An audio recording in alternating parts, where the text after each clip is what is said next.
का। आज हम बात करेंगे उत्तर प्रदेश में शंकराचार्य के नाम पर मची सियासत को लेकर। दरअसल उत्तर प्रदेश में शंकराचार्य स्वामी अवमुक्तेश्वरानंद पर गंभीर आरोपों के चलते बड़ा विवाद खड़ा हो गया है। प्रयागराज की पॉक्सो अदालत के आदेश पर झूसी थाने में एफआईआर दर्ज की गई और आरोप है कि 2025 में महाकुंभ और 2026 के माघ मेले में 2 नाबालिगों का यौन शोषण हुआ। एफआईआर में स्वामी अवमुक्तेश्वरानंद और उनके शिष्य मुकुंदानंद ब्रह्मचारी के साथ साथ अन्य लोगों के नाम शामिल हैं। ये विवाद मौनी अमावस्या स्नान विवाद से शुरू हुआ था और अब संगीन आरोपों तक पहुंच गया है। दरअसल आशुतोष ब्रह्मचारी ने आरोप लगाए हैं कि उनके पास पर्याप्त सबूत हैं। वहीं स्वामी अवमुक्तेश्वरानंद ने इन आरोपों को झूठा बताया है और कहा कि यह सियासी साजिश है और इस मामले में समाजवादी पार्टी और कांग्रेस उनके समर्थन में है, जबकि अन्य संत विरोध में खड़े हैं। यूपी में संतों के पीठ पर सियासत का अखाड़ा सज कर तैयार है। अलग अलग तरफ से बैटिंग भी की जा रही है। दरअसल शंकराचार्य स्वामी अवमुक्तेश्वरानंद के खिलाफ बच्चों के यौन शोषण के एफआईआर होने के बाद प्रयागराज पुलिस ने जांच तेज कर दी है। प्रयागराज पुलिस की एक टीम ने हरदोई में पीड़ित परिवार का बयान भी लिया है। शंकराचार्य ने दूसरी तरफ प्रेस कॉन्फ्रेंस कर कहा कि मैं कहीं भागने वाला नहीं हूं, मैं भाग नहीं रहा हूं, पुलिस का सामना करूंगा। जिन छात्रों के यौन शोषण का आरोप लगा है वो मेरे गुरुकुल के नहीं हैं। जनता को यूपी पुलिस पर भरोसा नहीं है। जहां भाजपा सरकार नहीं है उस राज्य के पुलिस से जांच कराई जाए, ये शंकराचार्य की तरफ से मांग की गई है। दरअसल 24 जनवरी को आशुतोष महाराज ने पुलिस कमिश्नर से शिकायत की थी। उन्होंने माघ मेला 2026 और माघ कुंभ 2025 के दौरान बच्चों के साथ यौन शोषण के आरोप लगाए थे और इसके बाद 8 फरवरी को उन्होंने पुलिस पर कार्रवाई न करने का आरोप भी लगाया था। दरअसल और यह आरोप लगाते हुए प्रयागराज की स्पेशल पॉक्सो कोर्ट में केस दायर किया। 13 फरवरी को 2 बच्चों को कोर्ट में पेश किया गया। 21 फरवरी को कैमरे के सामने बच्चों के बयान दर्ज किए गए। कोर्ट के आदेश पर उसी दिन झूसी थाने में एफआईआर भी दर्ज हुई। इसमें अवमुक्तेश्वरानंद, उनके शिष्य मुकुंदानंद और 2 से 3 अज्ञात लोगों को आरोपी बनाया गया है। वहीं स्वामी अवमुक्तेश्वरानंद सरस्वती ने सोमवार को कहा है कि शाहजहांपुर से मेरे पास एक परिवार आया है जिन्होंने बताया कि आशुतोष महाराज नामक व्यक्ति ने उन्हें कहा है कि अपने नाबालिग बच्चियों का नाम लेकर अवमुक्तेश्वरानंद पर आरोप लगा दीजिए।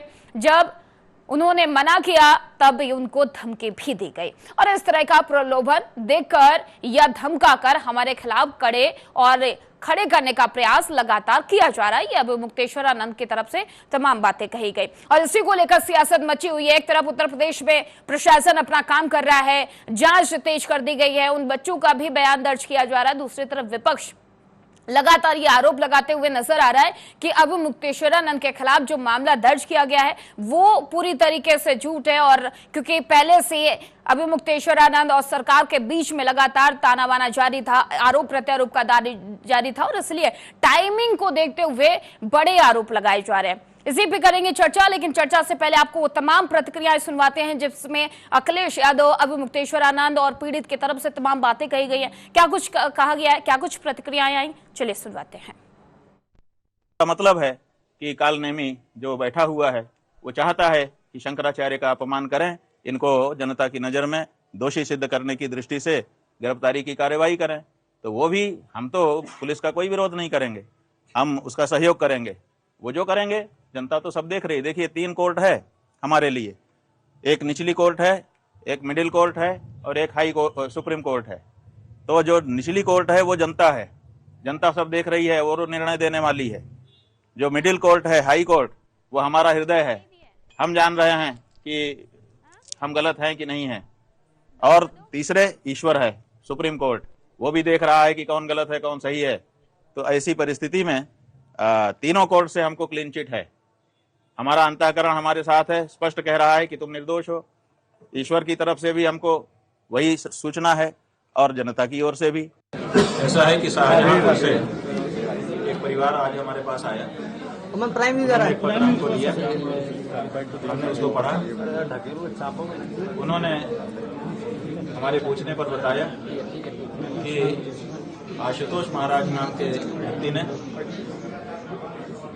हमें ये कहा कि तुम्हारे माइनर बच्चियां हैं, उनका नाम लेकर के अभिमुक्तेश्वरानंद के ऊपर आरोप मत दो, हम तुमको बच्चियों के विवाह आदि के लिए पर्याप्त धन उपलब्ध करा देंगे, कोई तकलीफ नहीं होने देंगे। और जब हमने ये कहकर के मना कर दिया कि हमारे परिवार में पति सन्यासी हो चुके हैं, हम लोग परंपरागत लोग हैं, ये हम नहीं कर पाएंगे, महाराज को हम जानते भी नहीं है, कभी मिले भी नहीं हैं, और उनके लिए इस तरह का आरोप हम नहीं लगा पाएंगे, तो उन्होंने धमकी दी कि फिर देख लेना, अपने आप को बचा के रखना। तो ये गंभीर बात है कि इस तरह से लोगों को प्रलोभन दिए करके या धमका करके हमारे विरुद्ध खड़ा करने का प्रयास चल रहा है, जिसका पता चलता है। सबसे पूजनीय शंकराचार्य, उन पर झूठा मुकदमा लगाना, जब मेले में आयोजन में उन्होंने जो रास्ता तय किया था उसी पर आपत्ति थी प्रशासन को,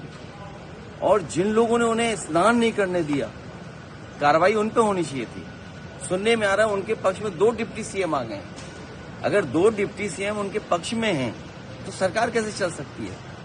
तो लगता तो ये कि कहीं दोनों मिली जुली तो नहीं है, कि डिवाइड एंड रूल की पॉलिसी रहे, लोगों को उलझा के रखें और शंकराचार्य जी को भी फंसा के रखें।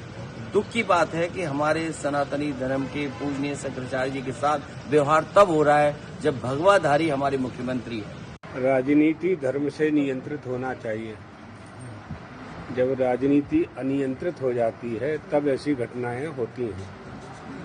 इसलिए नीति शब्द का जो अर्थ है उसका धर्म है। जिस राज्य को नीति पूर्वक संचालित किया जाता है उसे राजनीति कहते हैं। टकराव के हालत क्यों बन रहे हैं वो कारण भी तो आप लोगों को पता है। जब आप गंगा स्नान नहीं करने दोगे तो टकराव नहीं होगा। क्षत्रिय हो, चाहे वैश्य हो, चाहे स्त्री हो, चाहे पुरुष हो, जो भी अपराध करे उसके लिए सजा का प्रावधान है। हिंदू होने का लक्षण क्या है? पहला लक्षण है गाय की पूजा, गाय की भक्ति। गाय में जिसकी भक्ति है वही हिंदू है। उन्होंने आशुतोष पांडे जी को फोन लगाया और उन्होंने कराई, तो उन्होंने उधर से आवाज आई कि मैं आशुतोष पांडे बोल रहा हूँ, पहचाने हूँ? नहीं पहचान पाए। तो फिर उन्होंने कहा आशुतोष पांडे याद करिए, तो हमने कहा अच्छा दादा प्रणाम। तो हमें याद आया कि वही जो है कि वो संगठन चलाते थे ब्राह्मण सभा वाला करके, तो हमने कहा वही है। तो हमने कहा उसको प्रणाम बोले, तो उन्होंने कहा और सब बढ़िया है, वो आपके पिताजी के उसमें निधन में नहीं पहुँच पाया, ऐसी चीजें हैं और सब बढ़िया है, घर परिवार में सब कुशल है। तो हमने कहा जी, तो उन्होंने कहा यार छोटा सा काम है तुमसे। तो हमने कहा क्या बताओ क्या काम है, मेरे लायक होगा मैं बिल्कुल करूँगा। कहने कि नहीं, ये विश्वसनीयता लोगों से ही कहा जा सकता है, और मुझे लगा कि आप मना नहीं करेंगे। तो उन्होंने कहा बताइए कैसा काम है। तो उन्होंने कहा यार एक स्वामी जी हैं, वो ज़रा परेशान करते रहते हैं, उनको यार सही करना है। तो उन्होंने कहा बताओ। तो कहने लगे वो तुम्हारी बच्चियाँ हैं यार, उनसे यार वो लिखवाना। तुमने कहा मेरी बच्ची बहुत छोटी है, कैसी बात है, तो आप बहुत बड़े, ऐसी पैसा आपको शोभा नहीं देता है। कहने लगे नहीं अरे यार तुमसे कह रहे हैं, हम तुम्हारी सुरक्षा की गारंटी ले रहे हैं, तुम्हें हर तरीके से जो है पैसे से टके से सारी चीज़ें हम आपकी मजबूत करेंगे। हमने कहा मेरे पास भैया हमारे पास गाड़ी है, घर है, मकान है, सब कुछ है। हमने कहा मुझे इस चीज़ की आवश्यकता नहीं है, ना मैं ऐसा कर पाऊँगा।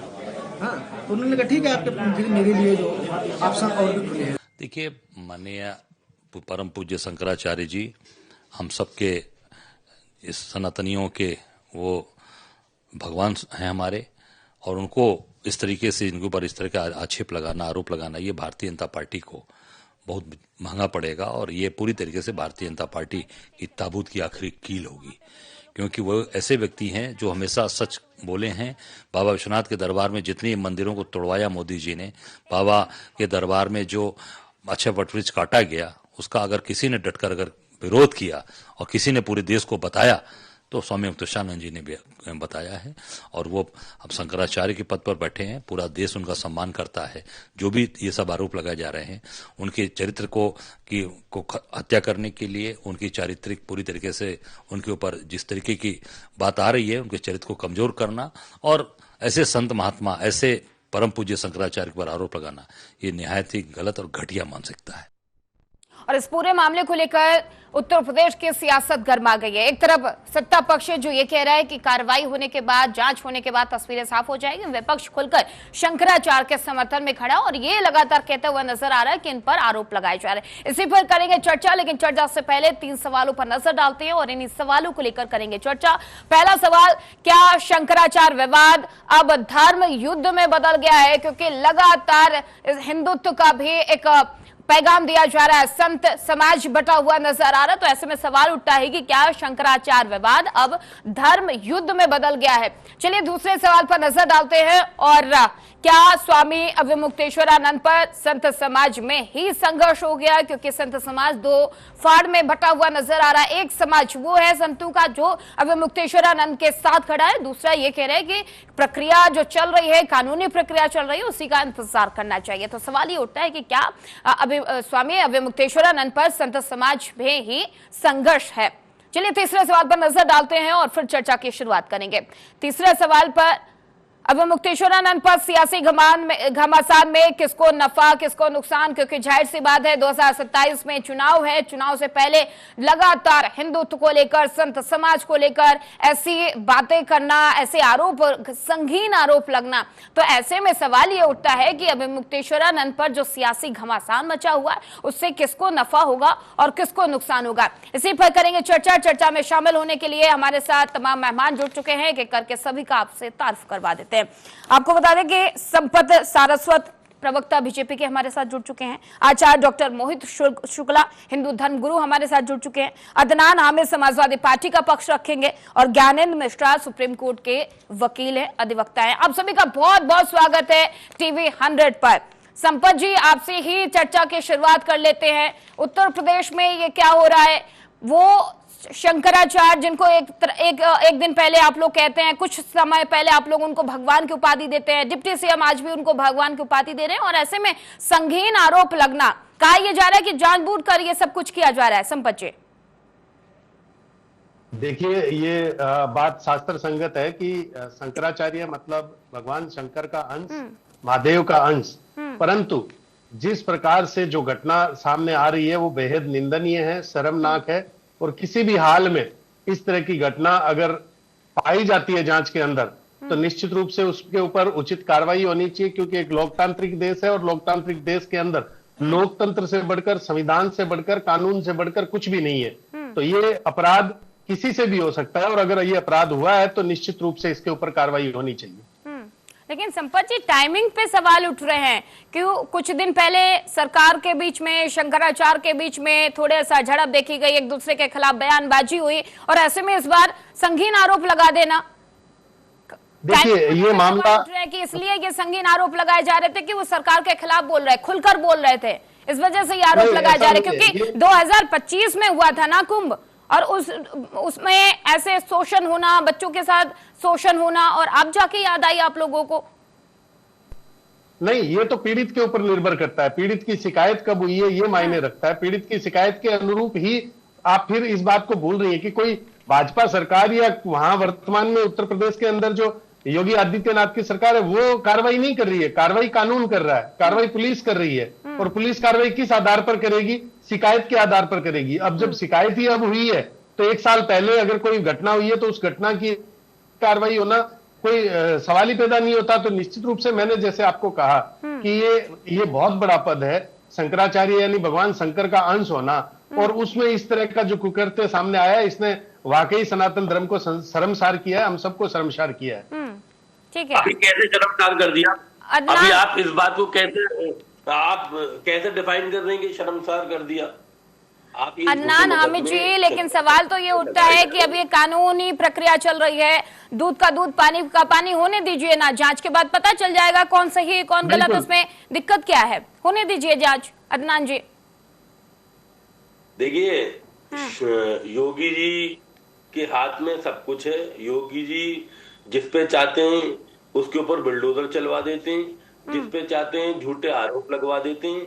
बताइए कि गुरु जी के ऊपर भी, जो कि शंकराचार्य जी हैं, उनके ऊपर ऐसे गंदे आरोप लगाकर, सिर्फ ये गंदी राजनीति है, ये हिंदुस्तान का खराब टाइम है कि ऐसी गंदी राजनीति देश के अंदर हो रही है, उत्तर प्रदेश के अंदर हो रही है।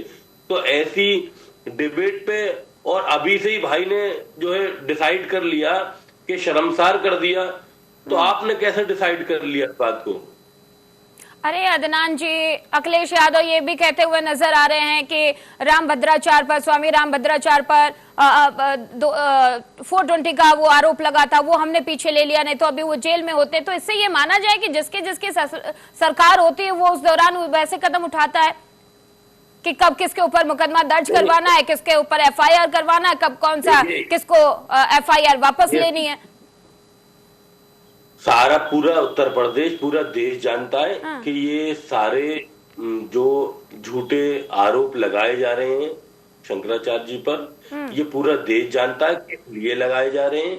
क्योंकि अभी जो है एक सियासी जो घमासान चला था, हालांकि वो सिर्फ अपने हक की लड़ाई लड़ रहे थे, उसके बाद में सरकार को वो हजम नहीं हुआ, इसलिए उनके ऊपर झूठे आरोप लगाए जा रहे हैं, झूठे लोगों को खड़ा किया जा रहा है ताकि उनकी छवि को बदनाम किया जाए। कोई और उद्देश्य नहीं है सरकार का। इसके अलावा कोई अगर हिंदू है तो अगर वो मुसलमानों को मार रहा है सरकार के अंदर, मुसलमानों को पीट रहा है सरकार के अंदर, तो वो तो हिंदू है। अगर कोई सेकुलर हिंदू भाई है तो वो इनकी नजर में हिंदू नहीं है। अदनान जी, ये आप और मैं तय नहीं करेंगे, नहीं अदनान जी, ये आप और मैं तय नहीं करेंगे ना किस पर झूठे आरोप लग रहे हैं, कौन सही है कौन गलत है, प्रशासन के हाथ में है। जांच होने के बाद पानी का पानी दूध का दूध हो जाएगा। तो ऐसे पहले कैसे कह सकते हो, क्योंकि पहले भी कई मामले आ चुके हैं इस तरह के। अदनान जी, दूध का दूध पानी का पानी बिल्कुल हो जाएगा। क्योंकि हमें यकीन है शंकराचार्य जी पर, और हमें पूरा विश्वास है, उत्तर प्रदेश की जनता को पूरा विश्वास है कि ये सिर्फ और सिर्फ झूठे आरोप लगाए जा रहे हैं और सरकार की प्री प्लानिंग के द्वारा इनके ऊपर इनकी छवि को धूमिल करने के लिए ऐसे झूठे आरोप लगाए जा रहे हैं। ठीक है, इसका जवाब ले लेंगे, लेकिन उससे पहले मोहित जी के पास चलते हैं। मोहित जी, आपको क्या लगता है कि एक तरफ लगातार आरोप लगाए जा रहे हैं कि इस तरीके का कृतज्ञ किया गया, इस तरीके का संगीन आरोप लग रहा है शंकराचार्य पर, लेकिन वो सीधे तौर पर कहते हुए नजर आ रहे हैं कि जो CD है, जो भी है, उसको सार्वजनिक करिए और मैं जांच से पीछे नहीं हट रहा हूं, झूठे आरोप हैं। मोहित जी, देखिए आर्या जी, मेरा स्पष्ट इस बात पर कहना है और मैं निष्पक्ष बोलने के लिए जाना चाहता हूँ जी। मेरा कहना है कि जांच कुछ भी हो, जनता ये जानना चाहती है कि सत्य क्या है। तो उसके लिए अगर मान लीजिए यहाँ प्रशासनिक अधिकारी हो या भाजपा के प्रवक्ता बैठे हैं या जो भी जांच करते हैं, वो शंकराचार्य जी के पक्ष में हो या विपक्ष में हो, दोनों ही स्थिति में जनता को विश्वास और सत्य समक्ष नहीं आएगा। क्योंकि जनता के दिमाग में ये है कि विवाद पहले से चल रहा था और इसीलिए इनके ऊपर आरोप लगवा दिए गए।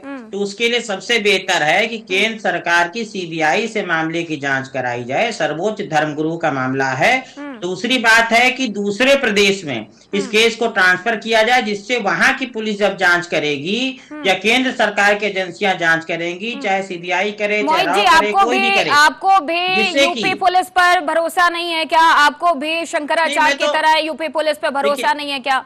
आर्या जी, मुझे तो यूपी पुलिस पे भरोसा है। फिर आप क्यों कह रहे हैं कि इस केस को ट्रांसफर किया जाए? कहा, देखिए अदनान जी ने जो बात कही उसको मैंने ध्यान से सुना, और इसके पहले जो यहाँ प्रवक्ता भाजपा के बैठे हैं संपत जी, उनकी बात मैंने सुनी। अन्य चैनल पे भी डिबेट में निरंतर बोल रहा हूँ इसी टॉपिक पे।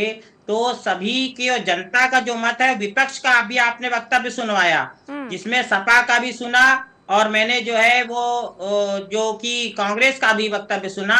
तो सबको सुनने के बाद मैं ये बात कह रहा हूँ कि एक निष्पक्ष बात जनता के समक्ष आए। और जैसा संपत जी ने कहा कि ये बहुत बड़े धर्मगुरु का मामला है, शंकराचार्य शंकर जी के अंश कहे जाते हैं, इस कारण से मैं ये बात कह रहा हूँ कि निष्पक्ष सत्यमेव जयते हमारी भारत सरकार का स्लोगन है। तो सत्य उजागर होना चाहिए। जनता ये चाहे अगर वो दोषी हैं तो बिल्कुल दंड हो, और निर्दोष हैं तो उनको बाइज्जत बरी हो, और जिन लोगों ने दोष ये लगाया है अगर झूठा, तो उनके खिलाफ सख्त से सख्त कार्रवाई सरकार के द्वारा की जानी चाहिए। ठीक है रोहित जी, ज्ञानेंद्र जी लगातार हमारे साथ बने हुए हैं।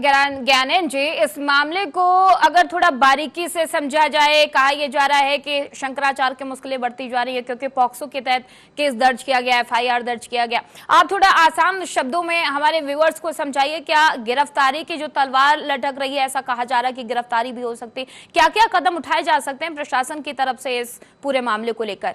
ज्ञानेंद्र जी। जी आर्या जी, आपका बहुत बहुत धन्यवाद मुझे डिबेट में लाने के लिए। तो जैसा आपने कहा कि पॉस्को लॉ जो है वो बहुत ही कड़ा कानून है जी। और इस कानून में अगर किसी के ऊपर इस तरह के एलिगेशंस लगाए जाते हैं कि उन्होंने पॉस्को कानून के तहत कोई अपराध किया है, तो इसमें पुलिस को सख्त कार्रवाई करने का अधिकार प्राप्त है, जिसमें कि इमीडिएट अरेस्ट करने का भी पुलिस को राइट है। प्लस ऐसे केसेस में कोर्ट के द्वारा बेल मिलना भी बहुत मुश्किल होता है, क्योंकि कई सुप्रीम कोर्ट और हाई कोर्ट्स के जजमेंट हैं कि अगर पॉस्को एक्ट के तहत कोई कंप्लेन होता है और अगर पुलिस उसको अपने विवेक से गिरफ्तार कर लेती है एक्यूज को जिनके खिलाफ आरोप लगाया गया है, तो उनका कोर्ट से बेल मिलना भी बहुत मुश्किल होता है। और साथ ही साथ इसमें बड़ी सख्त सजा का प्रावधान है, क्योंकि ये बेसिकली कानून इसलिए बनाया गया था कि नाबालिग बच्चों के यौन शोषण को रोका जा सके, और अगर कोई यौन शोषण का अपराध साबित होता है या कंप्लेन किया जाता है तो उसमें बड़ी सख्त कार्रवाई की जाए, जिससे कि समाज में ये एक संदेश जाए कि इस तरह के अपराध को बहुत ही गंभीर अपराध माना जाता है, और इसीलिए इसके प्रावधान बहुत कड़े प्रावधान हैं। अब चूंकि हम ये देख रहे हैं कि यहाँ पे लोकल कोर्ट में जहां कंप्लेन किया गया था, उसके आदेश के आधार पे कोर्ट ने ये आदेश दिया, जो भी कंप्लेन उनके सामने कोर्ट के सामने लाया गया था, कि इस पे FIR दर्ज किया जाए। और अगर अब कोर्ट ने चूंकि आदेश दिया है, हालांकि उत्तर प्रदेश में मैं तो ऐसे लॉयर ही बोलूंगा कि कुछ भी हो सकता है। अभी कुछ दिन पहले उत्तर प्रदेश में ही एक कोर्ट ने कुछ बड़े so called famous popular police अधिकारियों के खिलाफ FIR का आदेश दिया था, तो उनके खिलाफ तो FIR नहीं हुआ, जज साहब का ही तबादला हो गया। और अब हाई कोर्ट में जाकर उसको रोक दिया गया कि अभी कोई FIR नहीं होगा, इसको रोक दिया जाए। वो संभल का केस हम लोगों के सबके सामने है, जहां पर CGM ने बिल्कुल ऑर्डर किया कि कुछ police officer including one very famous blue white police officer के खिलाफ FIR किया जाए, और खुद पुलिस उस ऑर्डर के खिलाफ कोर्ट में चली गई, अपील कर दिया हाई कोर्ट में कि हम FIR नहीं करेंगे, इसमें कोई दम नहीं है, और हाई कोर्ट में अपील कर दिया गया, और 10 से 15 दिनों के बीच में उस ईमानदार जुडिशियल ऑफिसर का तबादला कर दिया गया, जिसको कहा गया कि ये बड़ा रूटीन तबादला है, ये तो होता रहता है। तो यहाँ भारत की राजनीति में कुछ भी संभव है, इसलिए एज ए वकील हम लोगों को ये कहना कि यहाँ एक बड़ा इस्टेब्लिश्ड कानून की प्रक्रिया है, रूल ऑफ लॉ है, ये अब कहने में थोड़ी थोड़ी शर्म आने लगी है। ज्ञानेंद्र जी, क्या यही वजह इसके पीछे की यही वजह मानी जाए कि शंकराचार्य खुद कह रहे हैं, अभी मुक्तेश्वरानंद खुद कह रहे हैं कि हमारा केस ट्रांसफर किया जाए, उस राज्य के पुलिस के हाथों दिया जाए जहां पर कांग्रेस की सरकार है या किसी और की सरकार है? इसके पीछे की यही वजह मानी जाए कि जिस राज्य में जिसकी सरकार होती है, बोलबाला भी उसका ही चलता है? नहीं, मैं इस मांग का समर्थन करता हूं, और मुझे नहीं लगता कि किसी को भी इस मांग का विरोध करना चाहिए, क्योंकि जो जब ये केस फाइल हुआ है, इसकी जो पृष्ठभूमि है, और लगातार 2-3 सालों से जिस तरह से शंकराचार्य जी के बीच और योगी जी के बीच खास करके बिल्कुल 1-to-1 पर्सनल लेवल पे विवाद चल रहा है, एक दूसरे को चैलेंज किया जा रहा है, सरकार कह रही है कि ये शंकराचार्य ही नहीं है, इनको हम शंकराचार्य ही नहीं मानते, और इस तरह की जो एक पूरी पृष्ठभूमि है इसकी। देखिए, हम एक लोकतंत्र में रहते हैं जहां पे और एक कानून में भी ये एक बड़ी इस्टेब्लिश प्रक्रिया है कि न्याय सिर्फ होना नहीं चाहिए, न्याय होते हुए भी दिखना चाहिए। तो यहाँ पे अगर पुलिस की पूरी कार्रवाई होती है उत्तर प्रदेश में, तो न्याय होगा या न्याय होगा ये बात की बात है, पर न्याय दिखता हुआ नहीं दिखेगा। क्योंकि अगर कोई ये कहे आज के दिन में, तो मैं इसको बिल्कुल मानने के लिए तैयार ठीक नहीं है हूं, हालांकि ज्ञानेंद्र मैं जी। कोई राजनीतिक व्यक्ति ओके नहीं हूं, ज्ञानेंद्र जी। कि उत्तर प्रदेश में योगी जी के बिना आदेश के ये एफआईआर दर्ज हुआ है। क्योंकि इसमें जो बच्चे हैं या उनके माता पिता, उन्होंने कोई कंप्लेन फाइल नहीं किया है। कंप्लेन फाइल किया है, आपको पता ही है, उस जी। सो कॉल्ड संत ने, जिनकी क्या हिस्ट्री है, जिनके खिलाफ ये जो है रेप के चार्जेस लगे आशुतोष हुए हैं, महाराज ने गैंग रेप बिल्कुल के इसी पे चार्जेस। जवाब ले लेते हैं, इसी पे जवाब ले लेते हैं। संपत जी जवाब दीजिए, जवाब दीजिए। आरोप लग रहे हैं आप लोगों पर कि 1 to 1 लोग देश चल रहा था योगी आदित्यनाथ में, शंकराचार्य में, एक दूसरे को कालनेमी बता रहे थे। शंकराचार्य ने भी कालनेमी बता दिया है, कह रहे गौ हत्या को रोक नहीं पाए, कालनेमी है, इस वजह से हमारे ऊपर इस तरीके के आरोप लगाए जा रहे हैं। अगर वो पीड़ित थे, मैं सीधे तौर पे नहीं कह रही कि ऐसा नहीं हो सकता, कुछ भी हो सकता है, तो उनके परिजनों की तरफ से ऐसा कोई एक्शन क्यों नहीं लिया गया? वो शख्स एक्शन लेता है, वो शख्स रिपोर्ट दर्ज करवाता है, जो इसके ऊपर पहले से 27 से 26 मामले दर्ज हैं। संपत जी। आर्या जी, सबसे पहले तो मैं ज्ञानेंद्र मिश्रा जी की बात पर मुझे बड़ा अचंभा हुआ कि वो सुप्रीम कोर्ट के लॉयर हैं। एक लॉयर होते हुए उन्हें इस बात की और ज्यादा पैरवी नहीं करनी चाहिए कि कांग्रेस शासित प्रदेश के अंदर इसको ट्रांसफर कर देना चाहिए, या वो कानून के ऊपर अपना भरोसा भी नहीं जता रहे। वो कह रहे हैं कि यहाँ अगर यूपी में ऐसा कुछ होगा तो क्या पता वहां मुख्यमंत्री की तरफ से ऐसा हो जाएगा। सर संपत जी एक मिनट, मैं बीच में, संपत जी मैं बीच में बोलता नहीं हूँ। संपत जी अदनान जी ज्ञानेंद्र जी आते हैं आपके पास, ज्ञानेंद्र जी जवाब ले लेते हैं। ज्ञानेंद्र जी आते हैं, अदनान जी आपके पास भी आते हैं आपके पास। आपने अपने बारे में बोलिए प्लीज, अपने बारे में बोलिए। आते हैं ज्ञानेंद्र जी। ज्ञानेंद्र जी आते हैं, अभी संपत जी को अपनी बात रखने दीजिए। नहीं, संपत जी ने जो बयान दिया, मैं इसलिए बीच में बोल रहा हूँ। हाँ, ठीक है ज्ञानेंद्र जी, जल्दी से। बिल्कुल गलत बात मेरे मुंह में डालने की कोशिश कर रहे हैं। मैंने ये नहीं कहा कि ये किसी कांग्रेस शासित प्रदेश में होना चाहिए, मैंने ये भी नहीं कहा कि यूपी में उनको न्याय नहीं मिलेगा। मैंने एक बड़ी इस्टेब्लिश्ड, नहीं बिल्कुल मैंने नहीं कहा। मैंने कहा कि ये एक इस्टेब्लिश्ड कानूनी प्रक्रिया है कि न्याय होना ही नहीं चाहिए, न्याय होते हुए भी दिखना चाहिए। और चूंकि इसकी एक पृष्ठभूमि है, कई लोग आपने देखा इस चीज पे क्वेश्चन कर रहे हैं कि वहां पे उनको सही न्याय मिलेगा, न्याय मिलेगा। ठीक है ज्ञानेंद्र जी, ओके ज्ञानेंद्र जी, जानकारी उनकी कहीं और करा ली जाए। ओके ज्ञानेंद्र जी, ओके। संपत जी से जवाब ले लेते हैं। संपत जी जल्दी से अपना जवाब रखिए, हम जी आते हैं आपके पास। मैं अधिवक्ता से, अदनान जी सुनिए एक मिनट, सुनिए। आपका जो प्यार उमड़ रहा है ना, जो ये शंकराचार्य जी के प्रति, वो दिख रहा है। वो प्यार जो उमड़ रहा है ना, वो दिख रहा है हमें। अदनान जी फिर 2014 भी आपको याद रखना चाहिए। अदनान जी फिर आपको 2014 भी याद रखना चाहिए। जवाब ले लेते हैं, फिर आपके पास आती हूँ ना। दिख रहा है। संपत जी को बोलने दे दीजिए, अपने बारे में बोलिए सर। हैवान बन जाना चाहिए बीजेपी के लोगों की तरह। 2014 से पहले क्या होता था, उस पर आपका जिक्र ही नहीं है। आप तो सीधे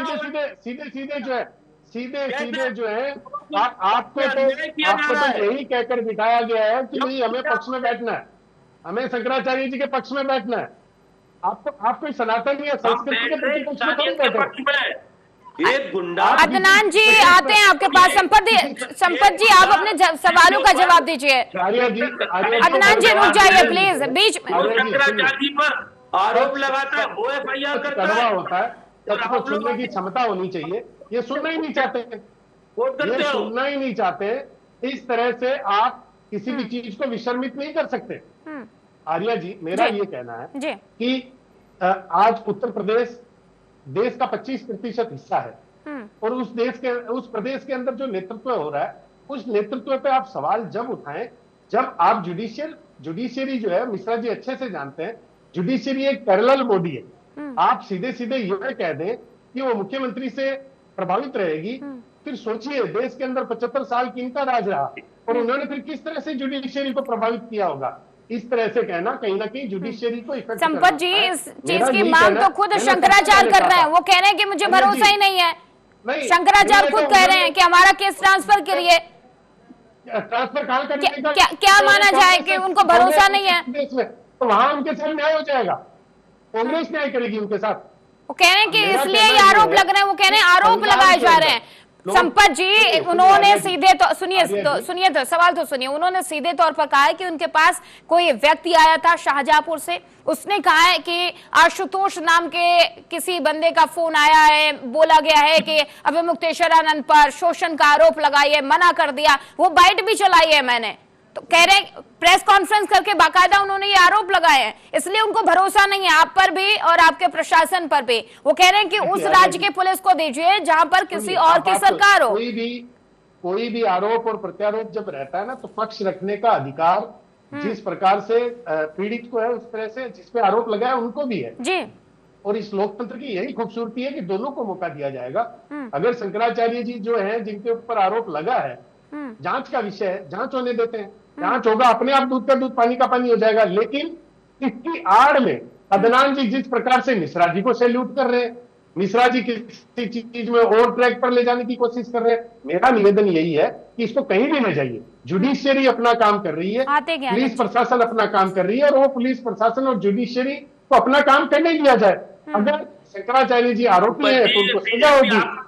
नहीं अदनान जी देखो, अब आप जो है बिना सुने किसी, आप आराम से कुल्ला करके आए और अब आके वापस जवाब देना चाह रहे। सुनिए, यहाँ जिस विषय पर बात चल रही है उसको सुनिए पहले।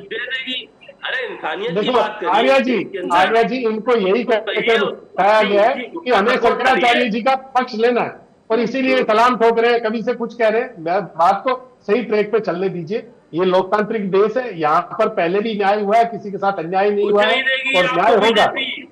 ये सिर्फ और सिर्फ बीजेपी कांग्रेस पे आ गया।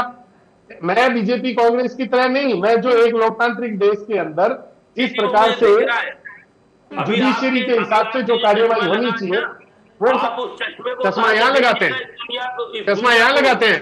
अदनान जी थोड़ी है ना, इन बातों में कोई कुछ नहीं रखा। आप बात को समझिए कि इस लोकतांत्रिक देश में जुडिशियरी की अपनी भूमिका है, पुलिस प्रशासन अपना काम कर रही है, अपनी जांच कर रही है, करने दीजिए।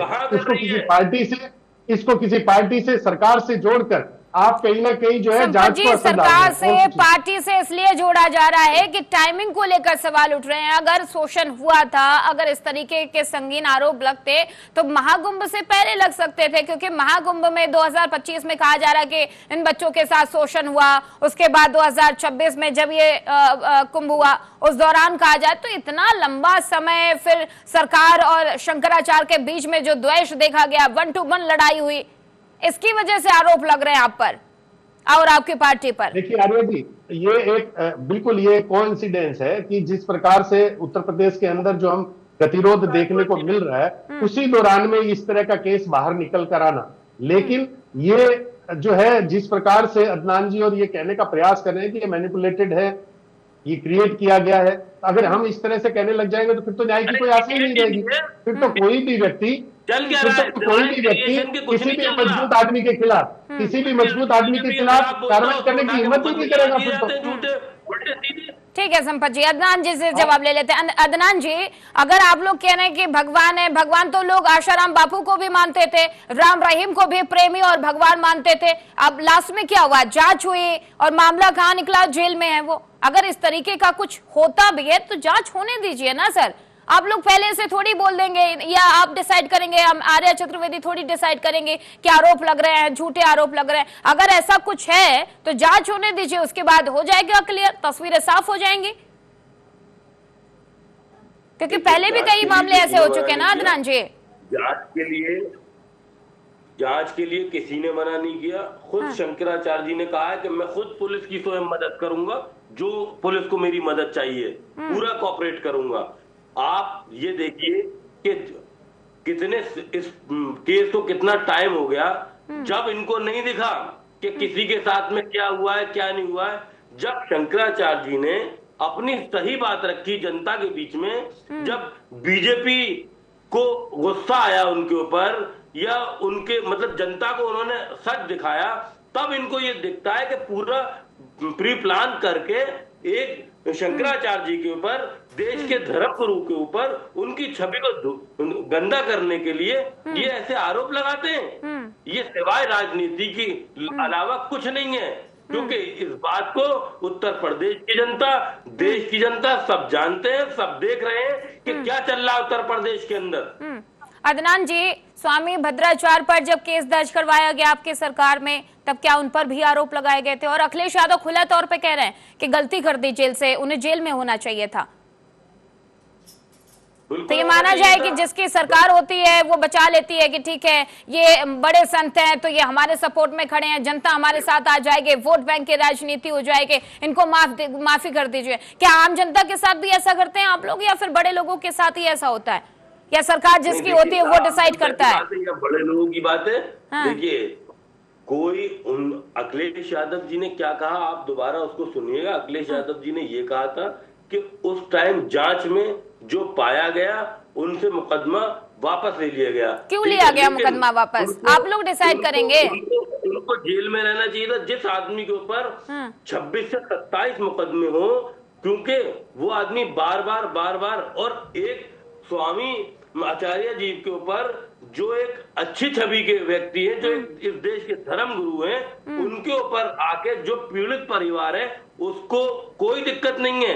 लेकिन अच्छी छवि के तो आसाराम भी थे, अच्छी छवि के तो राम रहीम भी थे, उसके बाद क्या छवि निकली, क्या तस्वीरें निकली? राम रहीम जी को, आसाराम जी को जांच के बाद ही पता चलेगा। अगर अच्छी बात है, अगर नहीं है तो साफ हो जाएगा ना। अगर नहीं ऐसा कुछ हुआ है तो जांच के बाद साफ हो जाएगा। नहीं, जांच के लिए हम लोग मना नहीं कर रहे, जांच करें बिल्कुल, लेकिन आप जानती हैं, पूरा देश जानता है, उत्तर प्रदेश जानता है कि ये किस तरीके से और किस प्लानिंग के तहत ये काम किया जा रहा है। सिर्फ और किस प्लानिंग के तहत किया जा रहा है अदनान जी? किस प्लानिंग के तहत किया जा रहा है? उनको प्रेशर में दिया जाए, उनको डराया जाए, उनको धमकाया जाए। कोई इस देश के अंदर अगर सही बात करता है तो उसके ऊपर मुकदमे लगा के उसको जेलों में डाल दिया जाता है। कोई सुनवाई करने वाला नहीं है। घरों पे बिल्डोजर चला दिए जाते हैं, पूरी फैमिली को बंद कर दिया जाता है। संपत जी, ये ऐसी सरकार, जवाब दीजिए संपत जी। संपत जी के आंखों पर तो इस टाइम बीजेपी का चश्मा लगा हुआ है।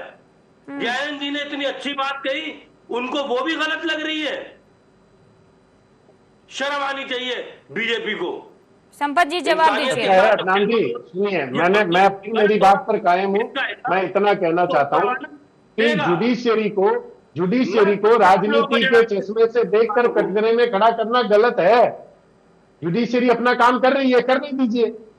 और आपका जो प्यार उमड़ कर आ रहा है ना, इतने बड़े संत, ये वो सब समझ में आ रहा है। इतना दिखावा मत करिए, इतना दिखावा मत करिए। भूल गया, 4 सेवकों पर गोली चलाने वाले आप लोग, देखो इतना प्रेम उमड़ कर आ रहा है आपको। 4 सेवकों पर गोली चलाने वाले, इस्लाम धर्म के और इतना प्रेम उमड़ कर आ रहा है आपको। इतने बड़े संत, इंसानियत सिखाई जाती है, चाहे वो इतिहास पढ़िए पहले। आप पार्टी की बात कर रहे हो, आप बार जो बीजेपी कर रहे हो, तो जिस तमगे का जिस चश्मा लगाकर आप बैठे उसका इतिहास आप पहले उसका इतिहास पढ़िए। 4 सेवकों पर गोली चलाने वाले आप कुछ रतन पर आप बताओगे शंकराचार्य जी की क्या अहमियत है? आपके अंदर शर्म है, आपके अंदर थोड़ी शर्म आपके अंदर है। आप सनातन की परिभाषित करेंगे, सही बात कहता है आप देश के अंदर परिभाषित करेंगे। सनातन के सत्ता का कोई व्यक्ति अगर चर्चा नहीं करता है तो कालिक है, नहीं करनी चाहिए आपको चर्चा। मैं सबसे पहले आपसे कह रहा हूं कि लोकतंत्र के जुडिशियरी अपना काम करेंगे। जुडिशियरी सपा क्या देगी आपको? गेहूं देगी आपको? तो इस तरह की बात कर रहे हो। सपा तो इंसानियत की बात करती है, सपा तो पिछड़े की भाजपा बात करती है, सच को सच कहना सिखाती है।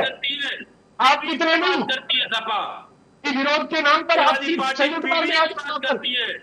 आपको सिर्फ ये बताएं कि जो शंकराचार्य के खिलाफ जो पक्ष में बोले उसको सैल्यूट मारना और शंकराचार्य के पक्ष में बोलना।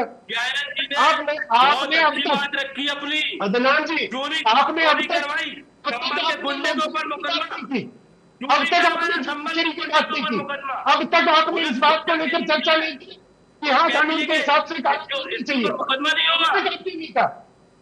आपको सीधे सर्टिफिकेट में करा दो कि शंकराचार्य जी जो है सही है, भाजपा गलत है।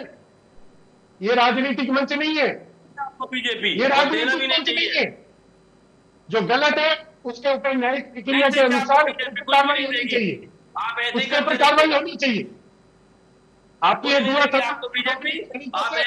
समझते हैं, आप कितने सनातन के कितने समर्थक हैं वो सब समझते हैं, और भाजपा का इतिहास मत बताइए, पहले सपा का इतिहास मत पढ़ कर आइए। हम सेवकों पर गोली चलाने वाले हमें शंकराचार्य जी की अहमियत क्या है, हमें बताइए अहमियत क्या है।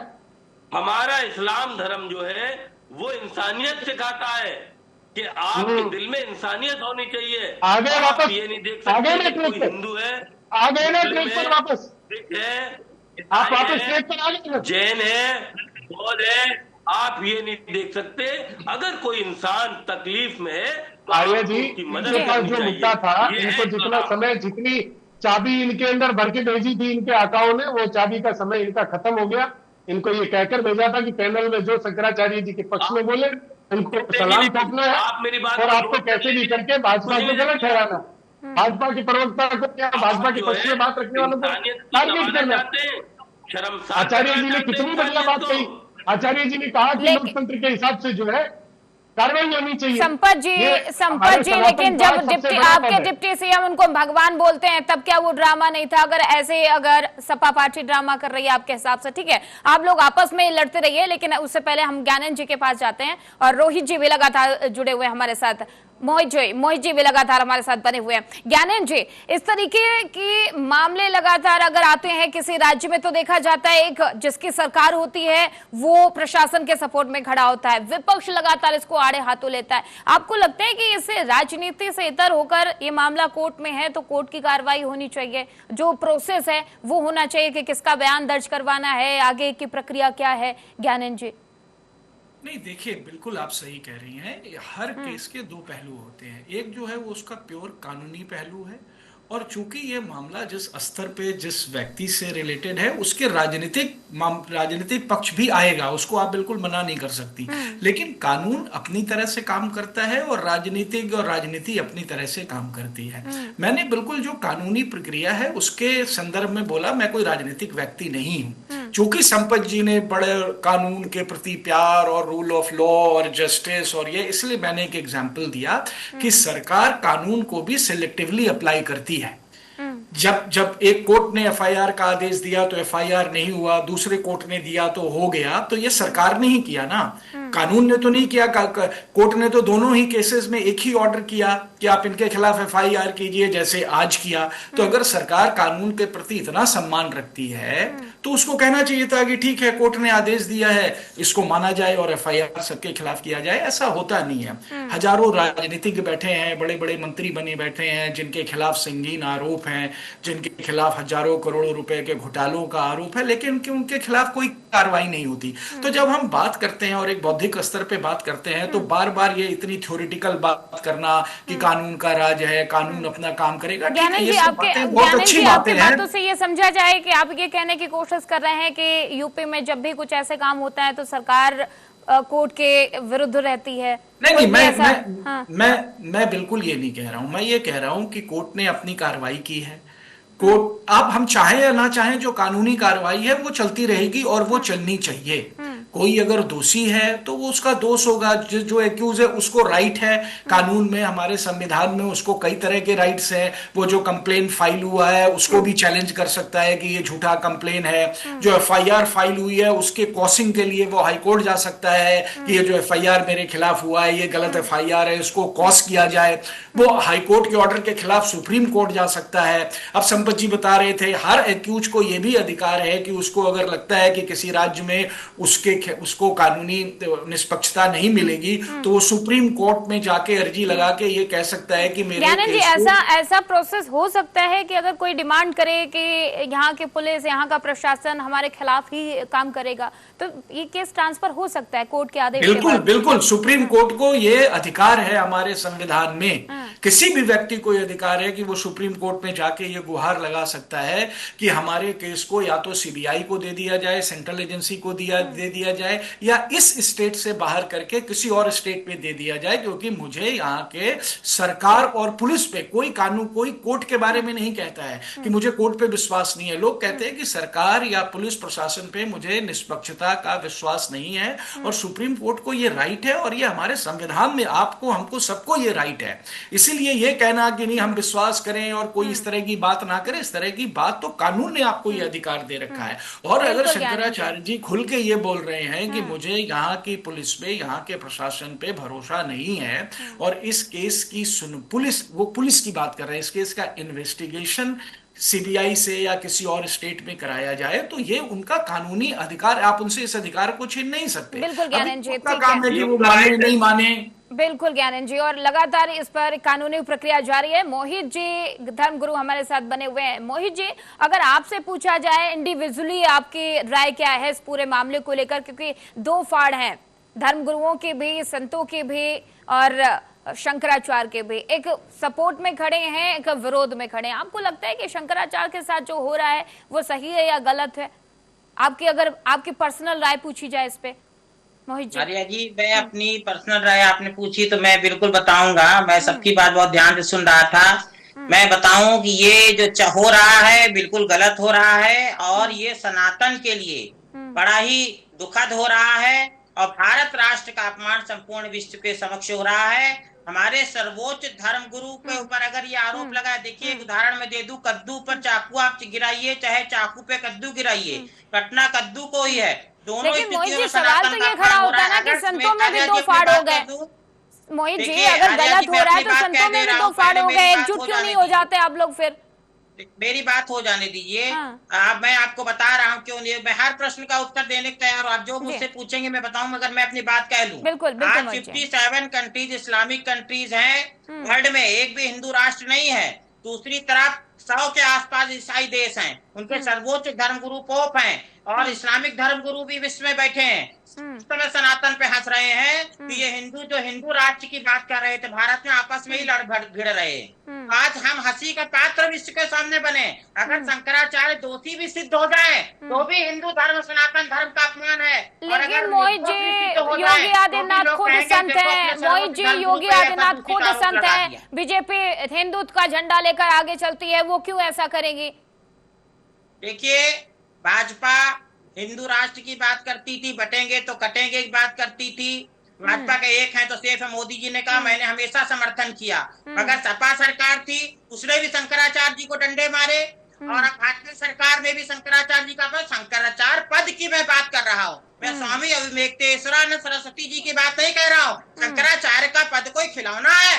आपने राष्ट्रपति के ऊपर आप FIR नहीं करा सकते। महाभियोग लगाते हैं, आप कानून बनाइए कि महाभियोग लगाएंगे। पहले शंकराचार्य के पद से उनको हटाइए, उसके बाद FIR करिए, चाहे जेल भेजिए, मगर हमारे सनातन का अपमान नहीं होना चाहिए। मेरी व्यक्तिगत राय ये है, और ये राय मैं हमेशा हर चैनल पर बोलता रहूंगा और देता रहूंगा। हर हाल में सनातन धर्मगुरु हूँ, सनातन के लिए पैदा हुआ हूँ, सनातन के लिए लड़ूंगा। बिल्कुल मोहित जी, ओके डन। मोहित जी, अदनान जी, आपसे भी एक ही सवाल है कि 2014 में यही अभिमुक्तेश्वरानंद थे, उनके साथ लाठियां बरसाई, फिर माफी मांग लेना, कैसे ये देखा जाए कि जब जिसकी सरकार उसके संत बट गए? कब आप हमारे पक्ष में बोलेंगे तो हमारे संत, हमारे शंकराचार्य, और दूसरे के सपोर्ट में बोलेंगे तो उनके। अदनान जी, उत्तर प्रदेश के अंदर जो इतने बड़े सूबे के मालिक हैं, माननीय योगी आदित्यनाथ जी, वो खुद एक संत होकर संतों के ऊपर लाठियां चलवाते हैं। तब आपकी भी तो सरकार थी ना सर, तब आपकी भी सरकार थी जब अभिमुक्तेश्वरानंद पे लाठियां बरसाई गई थी। पहले आप मेरी बात को कंप्लीट होने दीजिए। 10 सेकंड में सर, समय का अभाव है थोड़ा सा। लाठियां चलवाते हैं, उनको पिटवाते हैं। जब अभी एक सेकंड, मेरी बात को, मैं उसी पर आ रहा हूँ, आप पहले मेरी बात को कंप्लीट तो होने दीजिए। जी बिल्कुल। जब अभी कुंभ का मेला हुआ था इलाहाबाद के अंदर, तो वहां पर एक बीजेपी के लोगों ने एक मुहिम चलाई थी कि मुसलमान किसी भी व्यक्ति को यहाँ पर मेले के अंदर कोई दुकान नहीं लगाने दी जाएगी, कोई ढकेलने लगाने दी जाएगी। सर आप मुद्दे से भटक रहे हैं। अदनान जी, मेरे सवाल का जवाब ये नहीं था। अदनान जी, मेरे सवाल का जवाब ये नहीं था। मैं आपकी बात पर ही आ रहा हूँ। सर समय का अभाव है, मैं बहुत ज्यादा समय आपको नहीं दे सकती सर। अदनान जी, आप बार बार इंटरप्ट कर रही हैं। इंटरप्ट नहीं कर रही, आप जलेबी की तरह घुमाए जा रहे हैं। जवाब सीधे सीधे मांगा था, जलेबी की तरह घुमाएंगे तो समय का फिर अभाव है, रोकना पड़ेगा आप सभी को यहीं पर। जब तक मैं अपनी बात नहीं रखूंगा तब तक मेरा डिबेट पे बैठने से कोई फायदा नहीं है। मैं आपको बता दूं, बिठाया इसीलिए था, समय भी पूरा प्रॉपर दिया। बात को आप कंप्लीट होने दीजिए, मैं वहीं पर आ रहा हूँ। मुद्दा मेरा वही है, विषय मेरा वही है। तो जल्दी से बस 10 सेकेंड है आपके पास, प्लीज। तो मुसलमानों ने, इन लोगों ने, अब आप मुझे बताइए, क्या बीजेपी के लोग इस बात की जवाब देंगे? क्या आपको नहीं दिख रहा उत्तर प्रदेश के अंदर जो सीन चल रहा है मुसलमानों के साथ, दलितों के साथ, पिछड़ों के साथ? क्या आप ये देश की जनता देख रही है कि क्या चल रहा है उनके साथ में? तो मैं बात कर रहा था इलाहाबाद कुंभ के मेले की, तो वहां पर मुसलमानों के लिए इन लोगों ने विरोध किया। ठीक है साहब, कोई अदनान जी, ये तो फिर चुनावी सनातनी हो गए। अदनान जी, चुनावी सनातनी इसलिए आपको बोला जा रहा है कि जब भी चुनाव आते हैं या तो आप किसी डिप्टी सीएम को ऑफर दे देते हैं कि 100 विधायक लेके आइए, सीएम बन जाइए, और फिर ओबीसी SC ST की बात कर लेते हैं। लेकिन ऐसा नहीं होता ना सर, सवाल जो है जवाब उसका देना होता है। बहुत बहुत धन्यवाद आप सभी लोगों का TV 100 के साथ जुड़ने के लिए, क्योंकि समय का अभाव है। लेकिन उत्तर प्रदेश में सियासत लगातार जारी है। एक तरफ शंकराचार्य खुद को अभिमुक्तेश्वर आनंद कहते हुए नजर आ रहे हैं कि जो आरोप लगाए जा रहे हैं वो झूठे हैं, वो मनगढ़ंत है। दूसरी तरफ सत्ता पक्ष है जो कह रही है कि जांच के बाद ही दूध का दूध पानी का पानी होगा। विपक्ष भी लगातार शंकराचार्य के समर्थन में खड़ा है। हालांकि देखना यह होगा कि जांच के बाद तस्वीरें क्या कुछ निकलती हैं, कौन सच है और कौन झूठ है। अब बने रहिए हमारे साथ, क्योंकि TV 100 पर खबरों का सिलसिला जारी है।